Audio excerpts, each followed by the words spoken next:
The James Show Podcast. So I saw a cool story here. This was from Fox News on how AI is helping people catch predators. It's helping. Have you seen the predator poachers and the predator hunters and the online phenomenon where people pretend to be kids and they talk these weirdos into meeting them at like a Walmart or whatever, and they're not cops or anything. They just go in and talk to these people like, hey, this guy's here to meet a 13-year-old boy. And then all the customers start turning on him like, what's going on here? And it gets really awkward. And the guy tries to leave, and sometimes a fight breaks out. And it's like a whole thing here. And I've always thought that that's a great approach to the problem. You know, the cops can do a lot, but they can only do so much. Apparently, this is a huge problem that we have. And, you know, it never really bothered me until they had the To Catch a Predator show. Remember Chris Hansen, where he'd show up? He's like, why don't you have a seat right there? Man, when they showed that in order to get these guys to show up, they would start an online chat profile and go into a room and say, hey, I'm a 14-year-old girl. Anyone want to chat? And they would get blown up with grown men hitting them up, saying inappropriate things. And I didn't know there was that many of them in the world. So we are adapting quite well because the same technology that has allowed all of these monsters to have access to so many of our kids, we're now being a little more clever about using it against them. And so what we've seen here, here's one example. There's a lot of different ways that this is being used, but they tell the story of elementary school music teacher in Long Island, New York, who sent sexually explicit messages to a 13-year-old girl online. Or he thought she was a 13-year-old girl online. It was actually a 29-year-old group member that if you can take someone's picture, you can use AI to make you look like you're 13 now. And so now you can submit these pictures to these guys and get them all worked up. And they think, oh, good, I'm about to get myself a 13-year-old girl. And this is great because one of the problems you have in trying to hook one of these guys is they're like, oh, I'm not going to meet you until you send a picture. And so what would you do beforehand? Would you have to go get a compromising picture of a 13-year-old girl and then use that to bait the guy? Well, crud, now you have to have an exploited 13-year-old girl to begin with. And now you have this whole moral conundrum of how do you bust these guys without the material to back it up. And it was a conundrum. AI is solving that. So we have predator poachers. This is the Long Island edition of predator poachers. They started sexting with this weirdo. They used AI to fake him out and to think the 29-year-old group member that he was talking to was underage. And now we have gotten rid of that weird moral conundrum. And man, you know what I like about this? If you're one of these predators, then nothing is safe. Then you can't get away with this, or it's a lot harder to get away with this. You don't know. You can be talking to someone and you may think you're making progress and, oh my goodness, it's finally going to happen. They can even send you pictures and fool you. You will never know if you're really talking to a kid, or if you're talking to a cop, or if you're talking to the FBI, or you're talking to one of these predator poachers, people doing it for social media clout. God bless social media clout's actually being used in a good manner. Isn't that great? How are you going to get attention? How are you going to get a bunch of followers online? How are you going to get an account that has so many followers and so much activities? You can monetize it and actually make money, and this can be your regular job. How about we catch some of the most evil people lurking in society, child predators? Man, I really love 2025. When people think the world's going to hell in a handbasket, I don't. I think the world gets better every single year. I think the arc of history is bending toward justice in 2025 like it never has through all of human history, even through our life. And if you really don't think we have it better than the previous generation, I want you to just remember when it was Saturday morning and it was time for cartoons and you sat out in the living room to watch it, how many channels did you have? 3? That's what I had. With 3. Now check this out. If you want to watch cartoons for these kiddos, you don't even have to wait till Saturday morning. You don't even have to wait till 3 o'clock when the afternoon cartoon block comes on. You know, there's that little span of cartoon programming that would happen between when the kids got out of school and when the 5 o'clock news comes on. No. If you want to watch cartoons, you can watch cartoons 24 hours a day, 7 days a week, whichever cartoon you want. You can start on the first second of episode 1 and never miss anything. In fact, you can do it on your phone and walk around with it. No, life's getting better. And I love hearing stories like this. And I hope every one of you nasty, disgusting child predators out there is a little more nervous and y'all just knock all this off. It's too dangerous for you. Just don't act on it. If you have that impulse, don't share it with the world. You're just going to die suffering because the footsteps are coming and you're not going to get away with it. Did you ever see Rocky Balboa? Not Rocky 2, Rocky 3, Rocky 4, like Rocky 28 or whatever. It's called Rocky Balboa. And it really came out just a few years ago. And Rocky has like an adult son. Thank you, Garrett. We have the Rocky Balboa historian over there in the producer booth, apparently. But so Rocky Balboa, this came out when Sylvester Stallone was, I think, 60. Still looked great. But there's a soliloquy he gives, a monologue, if you will, for my non-theater kid listeners. And in that, it's something that it's a bit of a pep talk that's sort of timeless.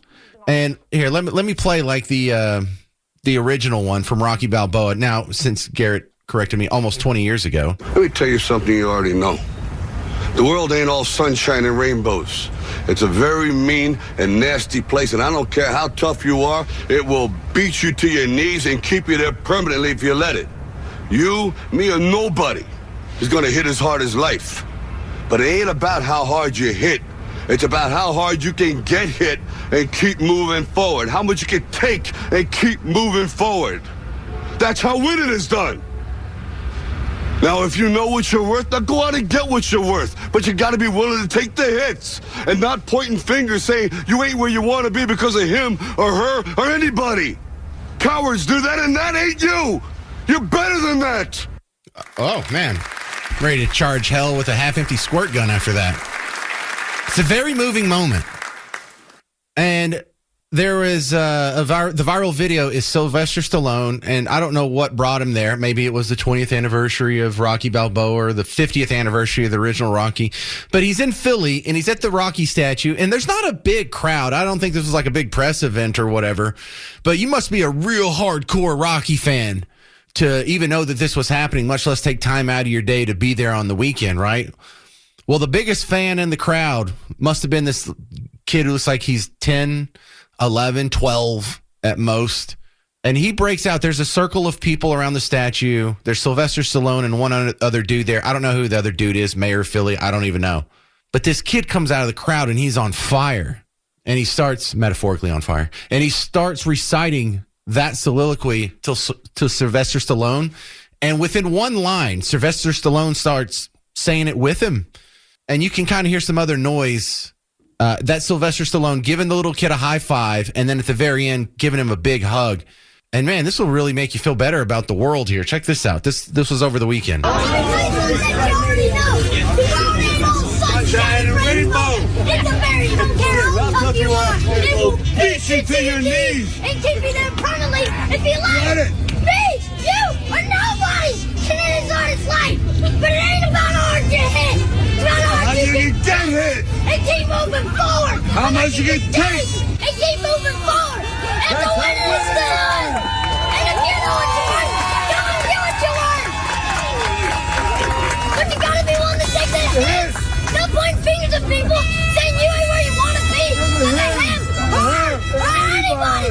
Cowards do that, and that ain't you. You're better than that. What's up, Rocco? Oh, my God. If I had fully developed adult emotions, they would really be feeling something right now. That was amazing. I got a piece of feedback here, and I want to address it. This was Night Fisher, who I don't think that's his Christian name, but he left a comment on the Facebook, the video stream for the show here. And if you go to the live video feeds that are running on social media, on almost any of them, if you leave a comment, it pops up on my screen. So check this out. Night Fisher says, if you recall, about 2 months ago, the entire country was focused on those Epstein files. Since then, the felon, capital F, so he's talking about Trump, has ordered the murder of around 30 people in boats in the Caribbean. He's militarized cities against the wishes of leaders of those cities. He's continued to deny due process to thousands of people rounded up and kidnapped by masked, unidentified thugs. He's directed the DOJ to start prosecuting his political enemies, and he's ordered the GOP to shut down the government so he can defund Democrat programs, whatever those are. In other words, he's gotten us to look away. Yeah, so this is all a distraction from the Epstein files. Sure, he doesn't actually want to deport people who are here illegally because he's against illegal immigration. He's just distracting from the Epstein files. He's not shooting the boats in the Caribbean because he's against the drug trade. It's just distracting from the Epstein files. He didn't campaign on any of that stuff. He didn't say he was going to go after the cartels or illegal immigrants during the campaign. No, he's just making this up to distract from the Epstein files. You know, this Epstein focus, I hope it never goes away, but to act like this is some sort of indication that Trump is a monster. Bro, y'all had the Epstein files for the entirety of the last 4 years under Joe Biden, and if you weren't concerned about him then, that says something about you, Night Fisher. And no, everything he's doing isn't just to distract you from the Epstein files. If the Epstein files were so destructive to him, I don't think he would have campaigned on it or said so much about it. I think there's just going to be a lot of people in his orbit that go down. And some people, you know, that you may not know their names, but they're very important because they're donors and they're business owners, or they run organizations or nonprofits or, you know, media people. So I'm with you in the fact that I hope the Epstein files come out. The sooner the better. And everyone who did anything untoward with minors or, you know, prostitutes or whatever on underage rape island, I hope they all get taken into account and justice is meted out to all of them. I hope we enter a new era of human civilization where the rich elites can't get away with whatever they want. But that's not why he's deporting people in these mass efforts. That's not why he's going after the cartels. That's not why the government shut down. That's not why he wants to defund Democrat programs. That's just all bonus action right there. So I've been hearing about this reg. You know, the news broke right before the James show started, and I was trying to keep up with it. And I wanted to wait until I found out more about it to actually talk about it. And we're not really finding out more about it. So Kimberly James from the WBAP newsroom is going to give me a little bit of an assist here. We have a flatbed tow truck that was half hanging off of a bridge over I-75 or Highway 75, and we still don't know why. We don't know what caused the crash. There was a wreck between at least two vehicles, might have been three. It looks like one car rolled over, and police officers were on their hands and knees talking to the driver of that car. So we're assuming that driver was trapped. The driver of the flatbed tow truck went right off the edge of that overpass, again, southbound 121 and Hardin Boulevard, and had to be rescued. And if you see the video of this thing, boy, was that a lucky day that guy stopped when he did, because it wasn't going to end well. Well, there is a drone shot from our news partners at WFAA Channel 8. And from what it looks like, I mean, this guy, I would be having a heart attack, because this isn't a truck that bends. It's in one straight line, but just the cab of it's hanging over, and he's looking right down at traffic going under him. Yeah, and firefighters from both McKinney and Allen responded. They got that guy out. We don't know the conditions of these people, though. That's the problem. Yeah, and that's hope everybody's okay. Yeah, my second question is: anybody even hurt or dead or in the hospital? I would say people are injured. It definitely looks like people are injured, but you know the extent of injuries. It may be the car that rolled over took greater injuries. We just don't know at this point. But the firefighters managed to get everybody out, and that was one harrowing must-see TV rescue. It's unbelievable they can get those guys out of those situations. No, I can't wait till the video comes out. We'll put it up on WBAP.com, and we'll probably share it out on our social media. And just let me know if they ever figure out what happened and if these people are okay. Thank you, Kimberly. We always let you know at WBAP. Yes, you do. Thank you very much. That's Kimberly James, news legend over in the newsroom. And by the newsroom, I mean I'm looking through the glass at her right now. But yeah, that's a crazy wreck. Kind of scary stuff. All right, the next story I have lined up for you is this Jets fan just hates his team. The Jets are doing terrible. There's a 14-year-old boy that's walking out of the stadium after their last loss. Someone from the local media puts a microphone in front of his face, and he is equal parts loyal and disgusted at his team. Y'all see them and get your thoughts on the game? I hate this team. I was born into this, and I'm not going to ever... I'm always a Jets fan, but, like, I hate this team. See, you know, we're having not the best year, for the Dallas Cowboy franchise, but we're doing a whole lot better than the Jets. The other thing I wanted to run by you in this segment here is this report on WFAA confirmed the theories that we were talking about when I was broadcasting live from the State Fair 3 times over the last couple weeks. It is a wrap for the State Fair of Texas, and there was lower attendance to report this year. State Fair officials say more than 2 million people passed through the gates during its 24-day run. That's down from last year's 2.4 million visitors. The busiest day was on Saturday, October 11, for Texas OU. There were more than 193,000 fairgoers that filled Fair Park. The State Fair is estimated to generate more than $600 million in economic activity every year. You know, I also read that even though attendance was down because the prices have been jacked up so much, that they actually collected more in revenue. And last year was a record high attendance. So you made more money with fewer people. Now, how does that make sense? Well, if you're an economics nerd, you've seen this happen. I think the most relatable thing would be a restaurant or maybe a bar or a club, to where if your restaurant isn't doing good business, you can lower the prices and that will incentivize people to come. Now, once you reach full capacity, then there's no way to make more money without raising prices. So you raise the prices, and if the restaurant stays full, then you make more money. And then you have the incentive, well, maybe I can raise prices some more and I'll still make more money. And then you can raise prices some more. And then you get to the point to where you can raise prices, and the prices have gone up so much that even if a few customers less frequent your restaurant, you still make more money. This happens with bars all the time. Why do some places have a cover charge and others don't?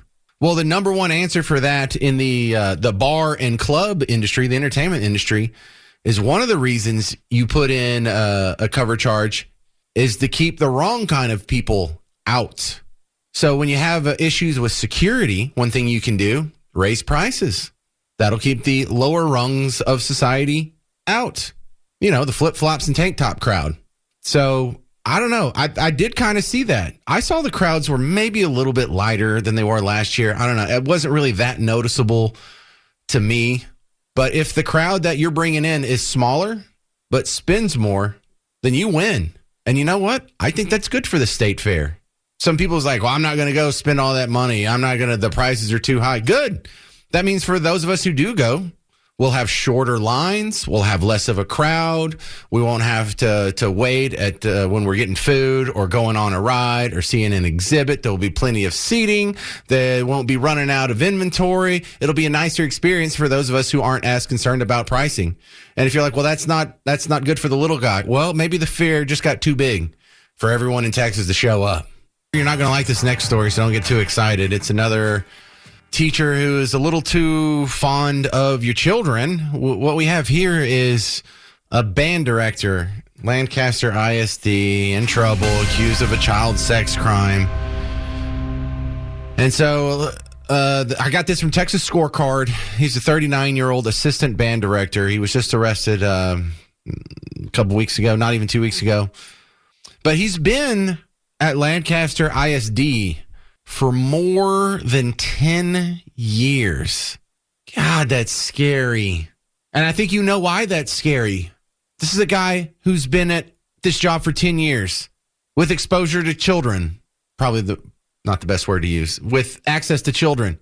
Do you think this is the first time he did it? Do you think this is the first time this guy had urges and he acted upon them? No. So now your question goes, good Lord, how long has this guy gotten away with this? How many kids has he abused or attempted to abuse, or maybe just had some awkward conversations with and they cut it off? I mean, how many times do you think this has happened? So this is another in the long list of what Texas Scorecard calls their bad apple series. And it's almost a curse having a real news outlet. who's actually going to cover these things and not be like, well, listen, if it's a Christian preacher or a Catholic priest, we'll cover it all day, every day. We'll get the arrest, we'll get the accusation, we'll get the indictment, the arraignment, we'll get the trial, we'll get the sentencing, we'll get when he turns himself in, we'll get everything. If it's a teacher, oh no, screw that. No, well, bad choice of words. Oh no, forget that. We want to cover that up. We don't want people thinking public schools are doing anything wrong. We wouldn't want them to question their government education. We wouldn't want them to think, well, maybe we should do private schools or maybe we should homeschool. No, we would lose access to the children in our indoctrination camps if we told the truth. But go to Texas Scorecard. That's just like one of the recent ones that happened. There's another story that was just put up earlier today on Texas Scorecard where another Texas teacher just got a life sentence for sexually abusing students.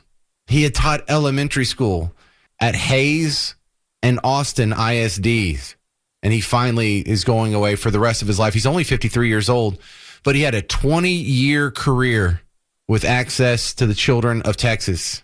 And these should all be much bigger stories, and I wish they were. Oh, also, before I get out of here on the James Show, when you look at what else is going on with education, there was a provost at UT Austin. Now, he had gotten in trouble for saying that it's time for an armed revolution and we're not going to be able to bring in our Marxist utopia without shedding a little blood. You know how that goes. And so when you're actively campaigning for armed revolution, dare I say, insurrection, this isn't a free speech issue anymore. You're literally attempting to incite an insurrection. You're literally attempting to incite violence. You're recommending violence. You're not recommending, well, in order to get our way, then we need to convince our neighbors to vote accordingly, and we can go through the legislative process and remake the world the way we see fit through the constitutional method. No.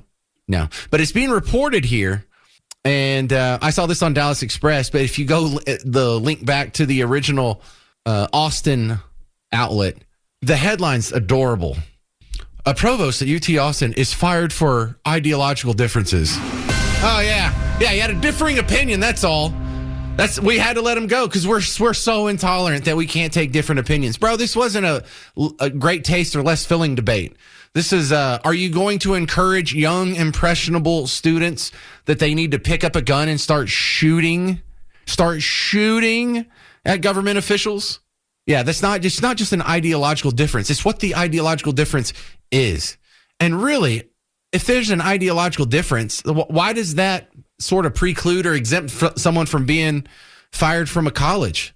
For me, that's the number one reason you should be fired from a college. We have an ideological difference. Well, some ideologies are correct and some aren't. Now, there are soft sciences where there's middle ground, but 2 + 2 will never equal 5. It will never equal 3. It will always be 4. And if you have an ideological difference on that, then you need to get the hell out. But I've always felt that way of like economics is one of the big ones where we need to really put the hammer down because the record of history is absolutely crystal clear, especially in the last 200 years. Capitalism is way better than socialism. Socialism is so failed. There's no other ideology that has murdered more of its own citizens than socialism.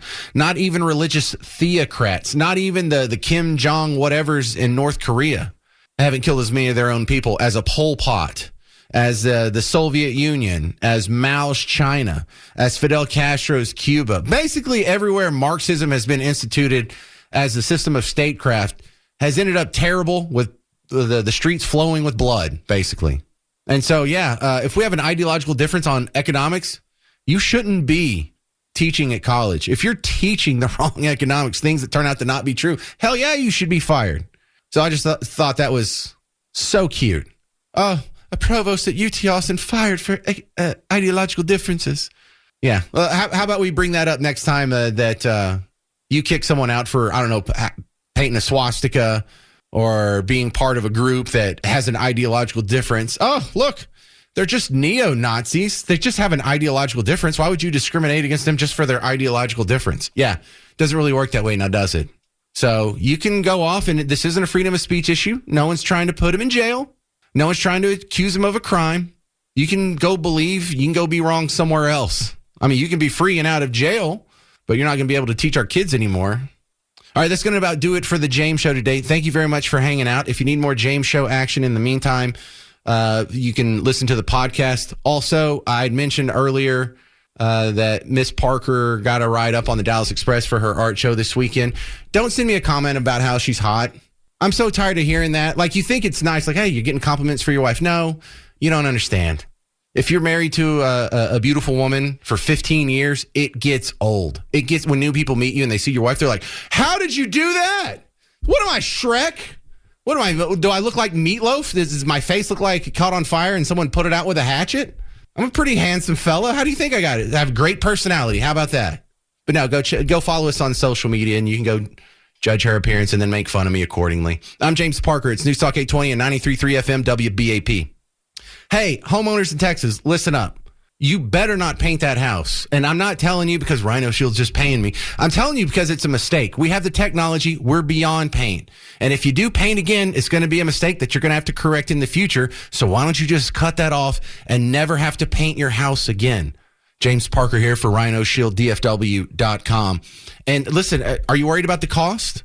Look, that's totally understandable. You can get financing for it. And if the cost is an issue, then get a quote. That's absolutely free. And then Gary will come to your house. He'll explain how the system works. It's a 2-coat system. There's the primer that does all the stretching and the breathing. And then there's the ceramic coating that's some space age thing. And it's the similar technology to what they use on the space shuttle because it reflects UV rays. It dispels heat. It has an insulating factor. We can put the same technology that's on the old space shuttle on your home. So, of course, it's not going to be as cheap as the cheapest paint you can possibly find. But it's such a good product that the bank will give you financing for it. That's right. The bank won't give you a loan for paint, but they will for Rhino Shield. Why? Because it's a better product that will last, as far as we know, at least 25 years. And so if you can't come out of pocket for a few $1,000s to get your house painted right now, you can afford a couple $100 a month and get something better anyway. Go to RhinoShieldDFW.com for your free quote. RhinoShieldDFW.com. The James Show Podcast.